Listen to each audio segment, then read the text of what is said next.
بسم الله الرحمن الرحيم الحمد لله رب العالمين والصلاة والسلام على سيد المرسلين وعلى آله وصحبه أجمعين أما بعد فقد قال الله تعالى في القرآن المجيد ألف لام ميم ذلك الكتاب لا ريب فيه صدق الله العظيم رب اشرح لي صدري ويسر لي أمري واحلل عقدة من لساني يفقه قولي سبحانك لا علم لنا إلا ما علمتنا إنك أنت العليم الحكيم فسهل يا إلهي كل صعب بحرمة سيد الأبرار سهل أمانني صغيرا اللهم اغفر لهم ما أنفر الله عليه وسلم بما وأهله اللهم صل على محمد وعلى آل محمد بعدد كل ذرة ألف ألف ألف مرة اللهم صل على محمد أفضل صلواتك. Toute louange appartient à Allah subhanahu wa ta'ala, le tout clément, le tout miséricordieux, Allah subhanahu wa ta'ala, qui nous a comblé d'innombrables faveurs, qui nous a permis d'accomplir la salat de Fajr en toute sécurité. C'est une très très grande faveur de la part d'Allah subhanahu wa ta'ala. Se réveiller en bonne santé, se réveiller avec Alhamdulillahi alladhi ahyana ba'dama amatana wa ilayhi nushur, se réveiller en prononçant le nom d'Allah subhanahu wa ta'ala. Cela constitue une grâce de la part d'Allah subhanahu wa ta'ala. Le croyant, la croyante qui a conscience de ces grâces et de ces faveurs de la part d'Allah subhanahu wa ta'ala bénéficiera toujours de cette miséricorde de la part d'Allah subhanahu wa ta'ala pour pouvoir toujours accomplir les actes qui emmènent la satisfaction et le contentement d'Allah subhanahu wa ta'ala. Et parmi les faveurs qu'Allah subhanahu wa ta'ala a accordées, on l'a dit et on l'a répété plusieurs fois, que même les anges n'ont pas cette capacité de lire le Coran. Les anges peuvent accomplir n'importe quel acte d'adoration. Chaque espace, chaque empan qu'il y a dans les cieux est occupé par un ange qui est dans l'adoration d'Allah subhanahu wa ta'ala.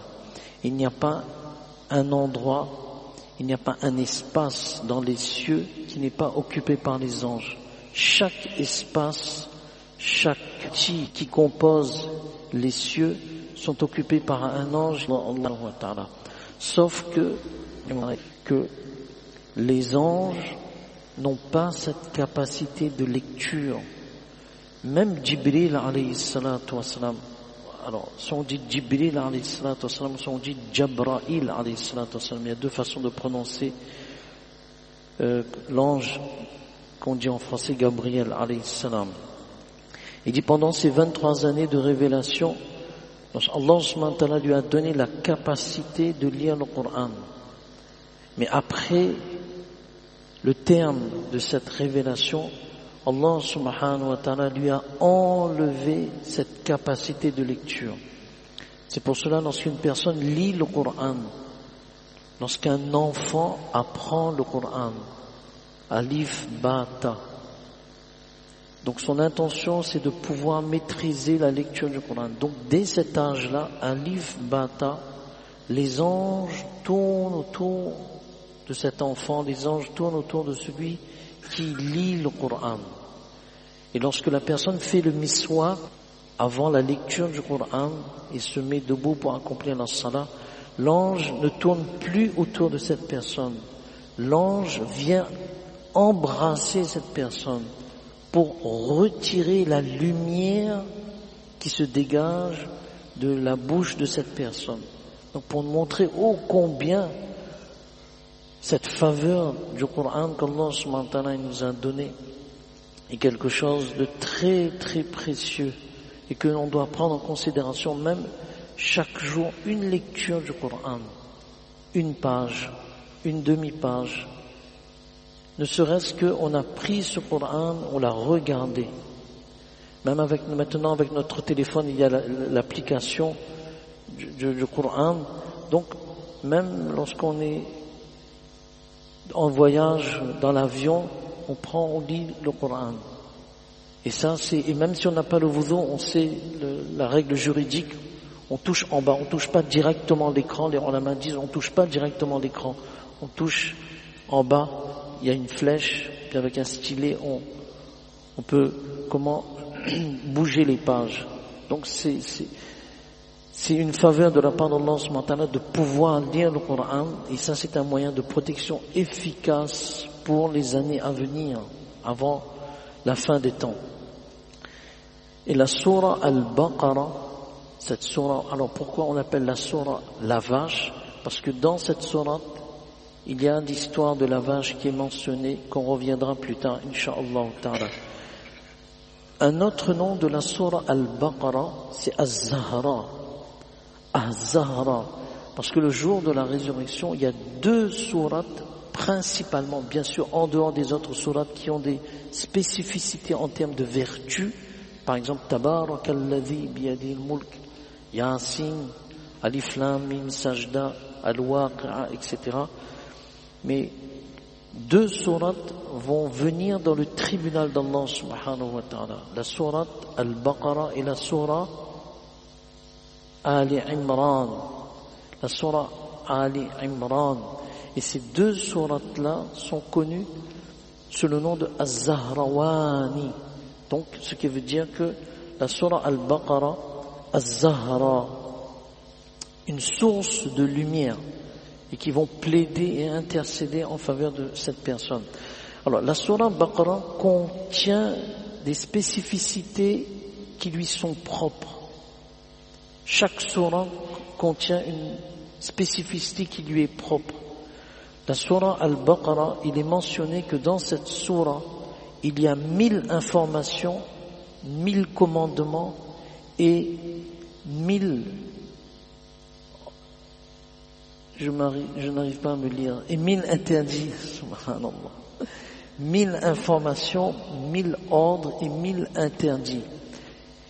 Et cette sourate, Rasulullah sallallahu alayhi wa sallam, il a dit, en ce sens, ne faites pas de vos maisons des tombes. Alors, ne faites pas de vos maisons des tombes, c'est-à-dire là où il n'y a pas le dhikr d'Allah, là où il n'y a pas la lecture du Coran. Et principalement la sourate Baqarah, car Shaitan n'entre pas dans la maison où est récitée la sourate Al-Baqarah. Dans une maison où la sourate Al-Baqarah est lue, toute la sourate, donc qui va jusqu'à la troisième para, Shaitan ne rentre jamais dans une maison où la sourate Baqarah. Dans cette maison, il y a la tranquillité, il fait bon de vivre. Dans cette maison, il y a une sérénité. Et dans cette maison, les comportements se réforment. Donc, lire la sourate Baqarah, c'est sur plusieurs jours, pas en seule assise. On peut lire sur plusieurs jours la sourate Al-Baqarah. Alhamdulillah, on lit le Coran à la masjid, mais garder une partie, par exemple, à la maison, on commence la sourate Baqarah. Tous les jours, on lit une page. Le temps on termine, parce que notre intention, c'est de terminer la sourate Baqarah. Donc, sans aucun doute, Shaitan, la yadkhuluhu Shaitan n'entrera pas dans cette maison. Dans un autre, Abdullah ibn Mas'ud, radiyallahu anhu, il fit ce commentaire en disant, Shaitan fuit la maison dans laquelle il entend la sourate la vache. Et ça, c'est important, parce que dans une maison, il y a d'autres créatures qui y sont présentes. Il y a les anges, lorsqu'il y a la lecture du Coran, et Shaitan, lui, quitte. Sauf dans un endroit où Shaitan reste, mais par le dua, ils ne nous font rien. C'est dans les toilettes. Bismillah, lorsqu'on dit Bismillah, donc ils ne peuvent pas voir nos parties privées. Seulement Bismillah. Et Allahumma inni a'udhu bika, c'est une autre protection. Il y a un autre doigt, Ya Dhal Jalal. Ya Dhal Jalal, avant d'entrer aux toilettes. Rasulullah sallallahu alayhi wa sallam, alors, regardez qu'est-ce qu'il a dit. Nos enfants qui font hifz, qui apprennent le Coran par cœur, Rasulullah sallallahu alayhi wa sallam a dit, apprenez la sourate Al-Baqarah, car l'apprendre est une bénédiction et la négliger est un sujet de remords. Et sachez que les sorciers ne peuvent rien contre celui qui la récite. Les sorciers ne peuvent rien contre celui qui la récite. Et ça, c'est important. Parfois, sur notre lieu de travail, on ne connaît pas qui sont nos amis, qui sont ceux qui ne sont pas amis, ceux qui nous veulent du mal parfois. Le fait de s'attacher au Coran et aux différentes sourates, la sourate Al-Baqarah, pour ceux qui peuvent l'apprendre, alhamdulillah. Sinon, il y a les 3 Qul Allahu Ahad 3 fois le matin, Qul Allahu Ahad, Qul A'udhu bil Falaq 3 fois le matin, Qul A'udhu bin Nas 3 fois le matin et 3 fois le soir. Donc c'est une protection efficace contre les mauvaises choses. Rasulullah sallallahu alayhi wa sallam, il a dit, chaque chose possède un sommet. Et le sommet du Coran, c'est la surah Al-Baqarah. Wa sanamul Quran Al-Baqarah, la surah la vache, à cause de sa longueur, c'est la plus grande surah. Et bien sûr, on vient de dire, elle contient beaucoup de règles, d'ordres, de verdicts, d'interdits, 1000 informations, 1000 commandements et 1000 interdits. Et la particularité de cette surah, nazala ma'a kulli ayatin minha thamanuna malakan. Comment les anges, ils sont vraiment attirés par le Coran, ils aiment ce Coran-là. Chaque verset de la surah Baqarah a été descendu avec 80 anges. 80 anges. Chaque verset, nazala ma'a kulli aya minha thamanuna malakan. 80 anges sont descendus pour chaque verset de cette surah. Et bien sûr, alors, il y a déjà la spécificité de la surah, et dans cette surah, il y a des spécificités pour certains versets. Subhanallah. Il y a la spécificité de la surah Al-Baqarah, et dans cette surah, il y a d'autres spécificités qui y sont attachées au verset. Exemple, Ayatul Kursi. Alors, on dit que dans les ahadiths de Rasul sallam, il est mentionné que Ayatul Kursi se trouvait sous le trône d'Allah subhanahu wa ta'ala. On avait dit qu'il y a 4 choses qui font partie des trésors qui se trouvent sous le trône d'Allah subhanahu wa ta'ala, et que la surah Fatiha, Ayatul Kursi, Amana ar-Rasul et Inna a'tainaka al-Kawthar. Ayatul Kursi, on a pris Ayatul Kursi et on l'a mis dans la surah Al-Baqarah. On a pris Amana ar-Rasul et on a mis dans la surah Al-Baqarah. Donc pour vous dire que cette surah, le fait de lire Ayatul Kursi quand on entre dans la maison, subhanallah, on connaît tous l'histoire que Omar radiallahu anhu, lorsqu'il s'est battu avec un djinn qui était fort, il lui a dit, si tu me rebats, je te donne une information secrète. Donc il l'a battu 3 fois. Et après il lui a dit, ben voilà, tu m'as promis, maintenant dis-moi. Il dit, celui qui lit Ayatul Kursi, Shaitan, il fuit en laissant échapper un gaz, tellement il a peur. Lorsqu'on entre dans la maison, Assalamu alaikum wa rahmatullahi wa barakatuh, sallallahu alayhi wa sallam, Bismillahirrahmanirrahim, Qul Allahu ahad, Allahu samad, lam yalid wa lam yulad wa lam yakul lahu kufuwan ahad, et on ajoute Ayatul Kursi.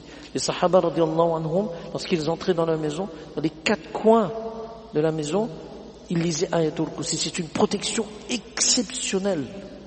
Le soir, avant de dormir, Ayatul Kursi. C'est pour ça que nos enfants, ils apprennent les différentes surahs. Ayatul Kursi, Aman ar-Rasul. Aman ar-Rasul, une des vertus de Aman ar-Rasul, celui qui ne peut pas se réveiller pour tahajjud, il a la récompense de tahajjud en lisant Aman ar-Rasul.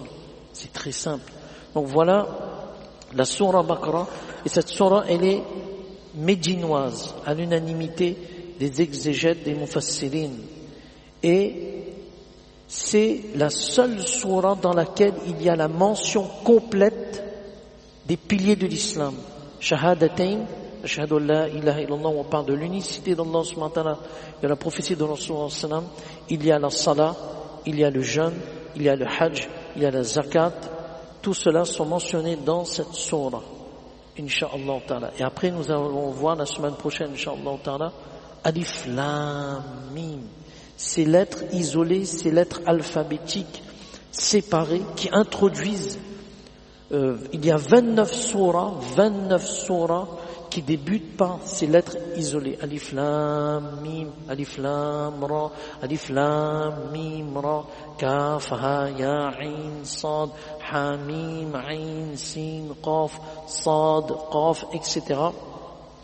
Il y a 14 lettres de l'alphabet qui ont été utilisées pour commencer les surahs, certaines surahs. Alif, Ha, Ra, Sin, Sad, Ta, Ain, Qaf, Kaf, Lam, Mim, Nun, Ha, Ya. Et ces lettres isolées ont un secret que seul Allah subhanahu wa ta'ala seul sait. Semaine prochaine, on va voir pourquoi Allah subhanahu wa ta'ala il a commencé